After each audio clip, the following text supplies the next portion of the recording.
L'agence de l'eau Rhône-Méditerranée-Corse présente la collection L'eau y es-tu?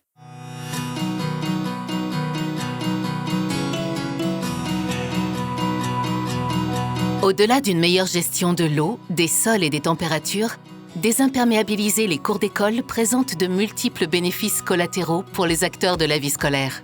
À Avignon, Grenoble et Besançon, cela fait plus d'1 an déjà que les enfants expérimentent leurs nouvelles cours. Une occasion de recueillir leurs témoignages, celui des équipes pédagogiques et municipales, ainsi que des parents. Les enfants, depuis le début de l'année, on a une cour très différente. Qu'est-ce que vous aimez bien dans votre nouvelle cour? Le stade qui a été modifié. Aussi, la table de ping-pong, je m'amuse beaucoup là-bas et c'est trop bien. Sinon, je préfère l'école comme ça. Moi, c'est les bouts de bois aussi qu'il y a là-bas. On fait des fois de l'équilibre avec Charlotte, on joue avec des jeux. Moi, j'aime bien le copeau de bois là-bas. C'est pratique pour s'asseoir aussi et ça nous fait un nouvel espace pour jouer.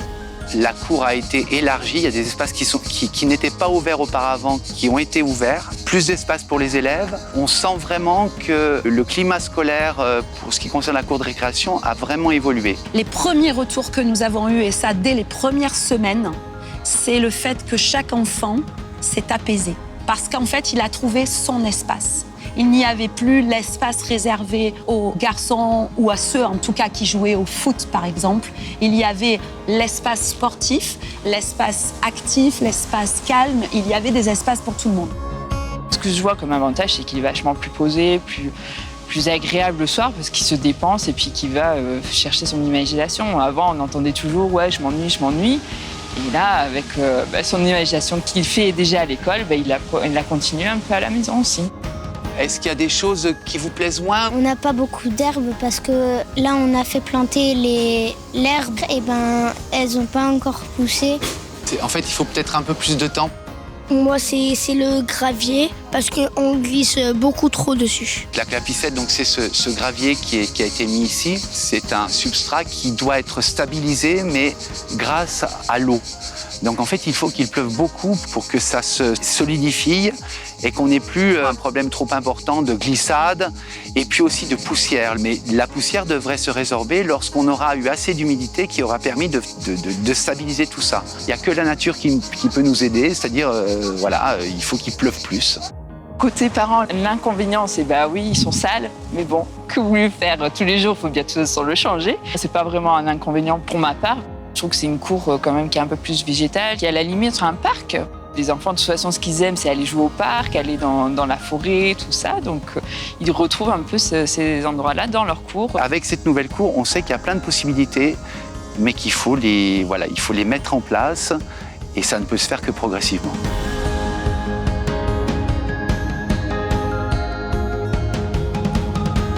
L'année scolaire terminée, c'est au tour du centre de loisirs d'investir les 3 cours réaménagés de l'école Clémenceau à Grenoble. L'occasion de faire le bilan de ces nouveaux aménagements. C'est vraiment un bilan très positif. On s'aperçoit que ça fonctionne très bien dans le sens où les enfants se sont emparés tout de suite des aménagements. Ils sont allés dans l'herbe, gratter un peu la terre, s'asseoir à une table et puis faire des coloriages. Ils se sont emparés tout de suite de la boîte à livres dès qu'elle était installée. Et puis petit à petit, on a complété les aménagements, installé des arbres, des tours d'arbres. On avait beaucoup d'espace, on en a toujours le même espace, mais aménagé et justement avec la nature qui est arrivée au sein de l'école et du centre de loisirs. Ce qui a été mis en place, c'est le salon de jardin qui se trouve dans l'autre cour. Il y a eu aussi une passerelle avec un coin aménagé pour pouvoir observer les petites bêtes et les plantes lors de pluie. On s'aperçoit quand même que ça permet effectivement une diversité des jeux, c'est-à-dire que les garçons ne se sentent pas obligés de jouer au jeu de ballon. Les filles peuvent jouer au ballon aussi. Et par contre, il y a des possibilités d'avoir des jeux calmes pour que ce soit garçon ou fille. Ça diversifie les jeux des enfants, ça leur permet d'avoir des activités variées.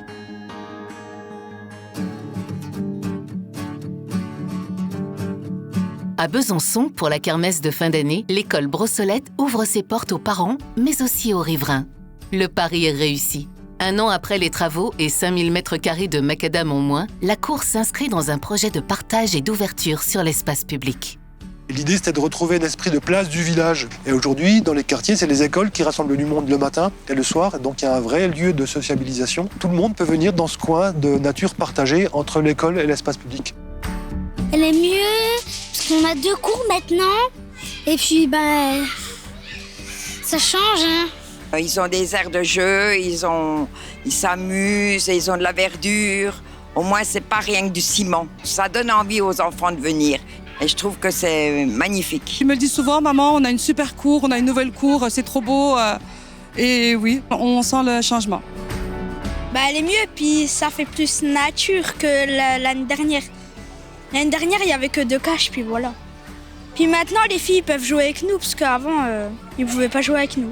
On joue ici au foot sur un espace qui est ensablé, parce qu'on a considéré qu'on n'avait pas forcément besoin d'avoir forcément un terrain tout à fait normé à l'école. On n'est pas là pour apprendre à jouer au foot en particulier.